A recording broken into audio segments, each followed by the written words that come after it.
She was 18 years old.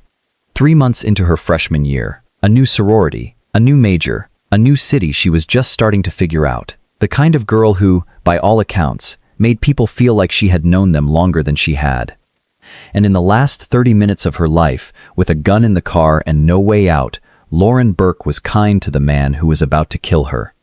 That detail is going to stay with you through this entire video. Because it should. Because it tells you everything about who she was, and everything about the distance between who she was and what was done to her. On the night of March 4, 2008, on the campus of Auburn University in Auburn, Alabama, a 23-year-old man named Courtney Lockhart stepped out of the shadows of a parking lot with a loaded weapon and made a decision that ended one life and shattered dozens of others.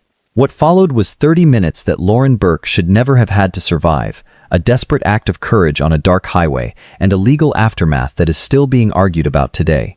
This case has layers: the crime itself, the investigation, the trial, and then a sentencing decision by a single judge that overruled 12 jurors who had sat through every piece of evidence and voted unanimously, and a legal debate about what that means in a country that claims to believe in juries. We're going to go through all of it, but we start where every story like this should start. We start with Lauren, the victim. Lauren Ashley Burke grew up in Marietta, Georgia, in a family that by every public account adored her. She was the kind of kid who played lacrosse and meant it, who cared about art and design because she saw the world in a particular way and wanted to put that way of seeing onto things people could actually hold and look at. She enrolled at Auburn University in the fall of 2007. 18 years old, fresh out of high school, graphic design and art as her declared major. She had pledged Delta Gamma. She was playing lacrosse. She had built, in the space of a few months, the scaffolding of a life she had been looking forward to building. People who knew Lauren at Auburn will tell you she was the kind of person who remembered your name after one conversation, the kind of person who showed up when she said she would, the kind of person whose warmth was not a performance, it was just the way she moved through rooms. She was 3 months into the best years of her life. On the evening of March 4, 2008, Lauren Burke was walking back to her car in a campus parking lot. It was a Tuesday. She wasn't doing anything careless. She wasn't in the wrong place. She was walking to her car, the same thing thousands of college students do every night on every campus in this country, and Courtney Lockhart was waiting in the dark. Hold that image, because it's important that we're clear about where this started. Not with a decision Lauren made, not with a risk she took, with a parking lot, with a girl walking to her car. Who was Courtney Lockhart? Before we get to what happened that night, we need to understand who Courtney Lockhart was, not to sympathize with him, not to excuse anything. But because this case cannot be understood without it, and because his defense would later make it the centerpiece of everything, Courtney Lockhart was 23 years old in March of 2008. He had served in the United States Army. He had been deployed to Iraq, and in 2006, he had been discharged, dishonorably. What happened between his discharge and the night of March 4th is a story of a man in freefall, unemployed, unmoored. By the accounts that would later emerge in court, carrying something home from Iraq that he hadn't been able to put down or process or survive intact. Post-traumatic stress disorder, a mind that had been shaped by combat into something that no longer fit the life waiting for him back home. Now, here is where this gets complicated and where it is worth slowing down. None of that, not the deployment, not the PTSD, not the dishonorable discharge, not the unemployment, none of it explains what he did to Lauren Burke. Millions of veterans come home from war with trauma. Millions of people lose their jobs. Millions of people hit rock bottom and do not go to a parking lot with a gun and force an 18-year-old girl into her own car. But it is part of the record, and the record matters. Because later, in that courtroom, 12 people were going to have to weigh it, and we should understand what they were weighing. What we know about Lockhart in the days surrounding March 4th is this. He was not having a single bad night. He was running. He had been targeting lone women in parking lots across Alabama and Georgia in the days before and after Lauren's murder. Carjackings, robberies at gunpoint, a pattern of predatory behavior that investigators would later identify as a multi-state violent crime spree. This was not impulse. This was not one moment of something snapping. This was a man who had decided, on some level, that other people's lives and safety were available to him. Lauren Burke was his most devastating target. But she was not his first, and he intended to keep going after her. The night of March 4th. Here is what the evidence established about that night. Courtney Lockhart was on Auburn's campus. He was driving, alone, armed. At some point, he spotted Lauren in the parking lot, walking to her car. He approached her. He produced his weapon, and he forced her into the passenger seat of her own vehicle. What happened next? Investigators pieced together through physical evidence, witness statements, and ultimately through Lockhart's own admissions. He took her cell phone, her iPod, whatever cash she had, and then, in what prosecutors would later describe as a calculated act of control, he ordered her to remove her clothing. Understand what that order was designed to do. It wasn't primarily about anything sexual. It was about power and leverage. A young woman with no shoes, no clothes, in a moving car in March in Alabama has nowhere to go. She can't run. She can't flag someone down without drawing the kind of attention that panics the man with the gun. She is, by design, trapped. And then Lockhart drove. For approximately 30 minutes, he drove Lauren around in her own car, and he talked. He talked about himself, his life, his problems, the ways things had gone wrong, the unemployment, the frustration, the weight of everything that had piled up. And this is the detail that every person who covers this case struggles to move past cleanly, because it is both heartbreaking and almost impossible to process. Lauren Burke listened to him. She responded with kindness. According to accounts that emerged during the investigation, she spoke to him, engaged with him, told him that things could get better, that there were options, that she could help him find a job. 18 years old, no clothes, a gun in the car, and she chose empathy. We don't know with certainty what was going through her mind. We can't know. But the people who knew Lauren Burke were not surprised when they heard it, and that tells you something profound about who she was. At some point on Alabama State Route 147, Lauren made a different kind of decision.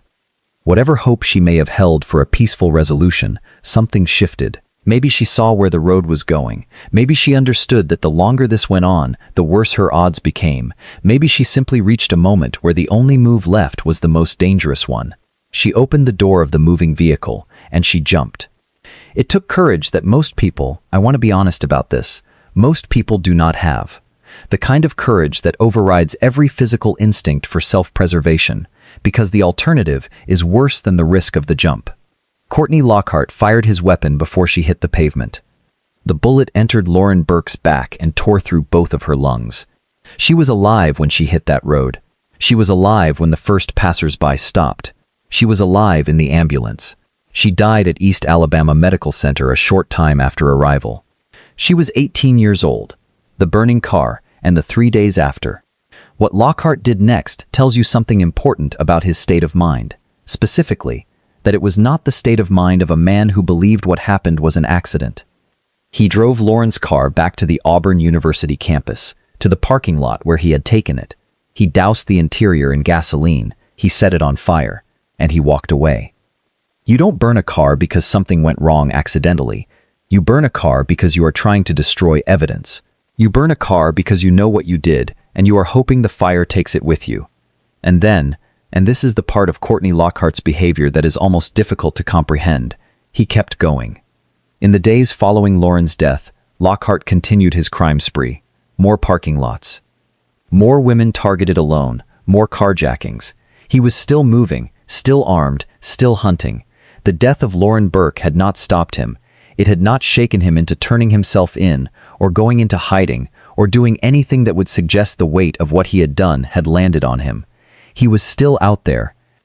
On March 7, 2008, exactly 3 days after Lauren's death, Lockhart approached a 72-year-old woman in a Walmart parking lot in Georgia. He moved toward her. He made his play, and then he noticed something he had not anticipated. A bystander, watching him, tracking him, not looking away. Lockhart ran. But the Walmart's surveillance cameras had already captured what mattered, his license plate. Investigators ran that plate. They found Courtney Lockhart. When police moved to apprehend him, he led them on a high-speed chase. They deployed spike strips. They brought him in. And when officers searched Courtney Lockhart, they found Lauren Burke's cell phone. They found her iPod. The things he had taken from her in that parking lot 3 days earlier were still on him. He was in custody by the evening of March 7, 2008. 72 hours after he shot an 18-year-old girl out of a moving car on Route 147, Courtney Lockhart was arrested carrying her belongings. The confession, and what it strategically left out. Courtney Lockhart did not come into that interrogation room and deny everything. That is worth noting, because it shaped the entire legal strategy that followed. He admitted to being in that car with Lauren Burke. He admitted to the kidnapping. He admitted to the robbery. He admitted to taking her phone, her iPod, her money. He admitted to driving her on Route 147. What his defense built their entire case around was a single contested moment, the shooting itself. Their argument went like this. When Lauren jumped from the vehicle, a decision she made, not something Lockhart initiated, the gun discharged. Not a deliberate trigger pull, not an aimed shot, an accidental discharge in a chaotic moment. Tragic, yes. Criminal, perhaps, but not capital murder. Not a premeditated, intentional killing that warranted the death penalty. It is, on its face, not a ridiculous argument. Guns do discharge in chaotic situations. Accidents do happen. The legal distinction between murder and manslaughter, between intentional killing and reckless or accidental killing, exists because intent matters in a court of law, and intent is sometimes genuinely unclear. But here is what the prosecution countered with, and here is what the physical evidence said. Lauren Burke was shot in the back. The trajectory of that bullet, documented by the medical examiner and supported by forensic analysis, was consistent with a shot fired at close range at a person who was moving away from the shooter. Not a discharge triggered by sudden movement. A shot fired at a fleeing woman. You do not accidentally shoot someone in the back in a direction consistent with their direction of travel unless your gun is pointed at them as they go. The defense also leaned heavily on Courtney Lockhart's mental state. Iraq, combat. PTSD, the argument that what came home from that deployment was a fractured version of a man, not fully responsible in the legal sense for what that fracture caused him to do. And again, I want to be fair here because the legal system is supposed to be fair. This is not nothing. The question of culpability for people with genuine combat-induced trauma is a real question. It is not a convenient excuse invented by defense attorneys. Veterans have come home from American wars in states of severe psychological damage, and the country has not always handled that well. But the jury heard all of it, every piece of testimony, every expert witness, the full picture of Courtney Lockhart's mental health history, his deployment, his discharge, his behavior before and after March 4th. The jury heard all of it, and then they voted. The trial. The trial took place in Lee County, Alabama, in November 2010. 2.5 years after Lauren's death. Long enough for some of the initial shock to have faded. Long enough for the legal machinery to have ground through every detail. The prosecution's case rested on several pillars. The physical evidence was overwhelming. Lauren's belongings recovered from Lockhart's person, the burned car, the forensic analysis of the bullet's trajectory, the autopsy results confirming that the shot was fired at a woman who was trying to escape. The surveillance footage from the Georgia Walmart that had led to Lockhart's capture. The multi-state pattern of targeted violence that demonstrated this was not a man who had snapped once. This was a man running a predatory campaign. The prosecution also focused on the burning of the car. They argued, persuasively, that a man who drives a victim's vehicle back to the scene, douses it in gasoline, and lights it on fire is not behaving like someone who believes what happened was accidental. That is the behavior of a man who knows what he did and is trying to destroy the proof of it. The defense mounted a serious effort. They challenged the trajectory analysis. They called mental health experts who testified about PTSD and its effects on cognition and impulse control.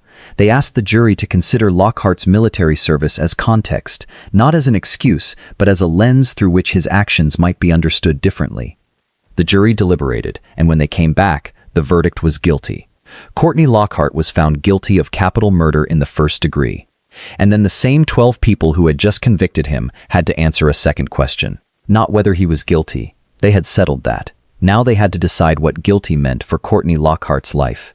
In Alabama, capital cases carry two possible sentences: death or life without the possibility of parole. Both are serious. Both are permanent. The jury's job in the sentencing phase was to weigh everything: the crime, the circumstances, the defendant's background, and make a recommendation to the judge. They deliberated again, and they came back 12-0, not 11-1, not 10-2, 12-0, unanimous. Life in prison without parole. The judicial override, the decision that changed everything. Here is where this case stops being a true crime story and becomes something more uncomfortable. Something that forces you to think about how justice actually works in this country, and who gets to decide what it means. In Alabama, at the time of Lockhart's trial, a legal mechanism existed called judicial override. It allowed trial judges, the single person presiding over a case, to override the jury's sentencing recommendation in capital cases. Both directions were technically possible.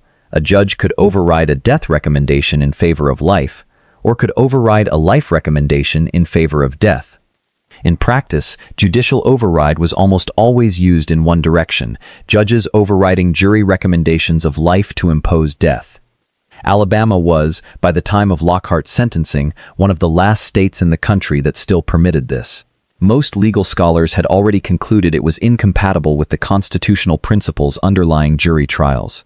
The U.S. Supreme Court had been sending signals about it for years, but it was still legal in Alabama in 2010, and Judge Jacob Walker III used it. He looked at the unanimous recommendation of 12 jurors, people who had sat in that courtroom for the length of the entire trial, people who had heard every piece of evidence the prosecution offered and every piece of evidence the defense offered, people who had deliberated as a group and arrived, 12-0, at life in prison. Judge Walker set that aside and sentenced Courtney Lockhart to death. The legal debate that erupted has not stopped. Lauren Burke's family supported the death sentence, and their perspective deserves to be stated clearly, without editorializing. Their daughter was kidnapped at gunpoint. She was robbed. She was stripped of her clothing as a method of control. She was driven around for 30 minutes and then shot in the back as she tried to escape. She died on a highway at 18 years old. The people who loved her looked at what Courtney Lockhart did and concluded that the death penalty was the appropriate response. That position is not difficult to understand. On the other side of the argument stands a principle that the American legal system is theoretically built on. The jury is supposed to be the voice of the community. When 12 people, drawn from the same community where the crime was committed, representing the civic body that was asked to render judgment, speak unanimously, the expectation built into the system is that their voice is heard. What does it mean when one judge overrides 12 unanimous jurors? What does the jury even mean if a single person can simply decide they are wrong? Legal scholars pointed out that judicial override in capital cases, almost exclusively used to impose death over a recommendation of life, raised serious Eighth Amendment concerns.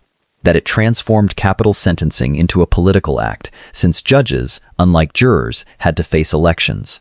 In 2017, the Alabama legislature abolished judicial override going forward. No new capital cases would be decided this way. The mechanism was done. But that reform was not retroactive. It did not reach back and touch the sentences already handed down under the old system. Courtney Lockhart's sentence was not revisited. He remains on death row at Holman Correctional Facility in Alabama. And the question of what it means that 12 people said one thing and one person said another, that question has no clean resolution. It sits in the middle of this case like a splinter. What was lost? Before this video ends, we need to do something the legal record doesn't do particularly well. We need to talk about Lauren Burke as a person, not a victim, not a case number, not a catalyst for legal reform, a person. She was 18. She had been at Auburn University for 3 months. She was studying graphic design because she had a specific way of seeing the world and she wanted to develop the skills to show other people how she saw it. She played lacrosse. She was building friendships through Delta Gamma that under any normal circumstances she would have carried for decades. The people who knew Lauren Burke talk about her warmth as the first thing, not her talent, not her looks, not any particular achievement, the warmth. The way she made people feel seen, the way she engaged with strangers like they might become important to her, because in her experience, they often did. And in the last 30 minutes of her life, with everything taken from her and a gun in the car and no visible way out, she chose to lead with that warmth. She listened to the man holding her captive. She tried to reach him. She tried to find a human bridge across an impossible distance. That is not naivety. That is not weakness. That is a person who had developed, at 18 years old, a genuine belief in the possibility of connection, and who held on to that belief under conditions that would have shattered most people. She jumped from that car because she was brave.